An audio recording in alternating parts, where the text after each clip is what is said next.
যদি হঠাৎ করে বাংলাদেশ এবং পাকিস্তান নিজেদের জায়গা পরিবর্তন করে তাহলে কি হবে? এদিকে বাংলাদেশ, ভারত ও আফগানিস্তান মিলেমিশে বসবাস করবে, কিন্তু অন্যদিকে পাকিস্তান চাইবে গ্রেটার পাকিস্তান তৈরি করতে। তাই তারা যুদ্ধ বিধ্বস্ত মায়ানমারের উপর আক্রমণ শুরু করবে, কিন্তু প্রথমে মায়ানমারের সেনাবাহিনী প্রতিরোধ গড়ে তুলবে। তবে এবার পাকিস্তান সর্বশক্তি নিয়ে তাদেরকে আক্রমণ করবে।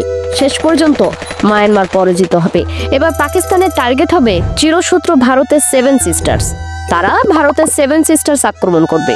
এটাই হবে তাদের সবথেকে বড় ভুল। কিন্তু তারা অন্য রাজ্যগুলো দখল করে নিলেও ত্রিপুরা ও মিজোরাম রাজ্য দখল করতে পারবে না।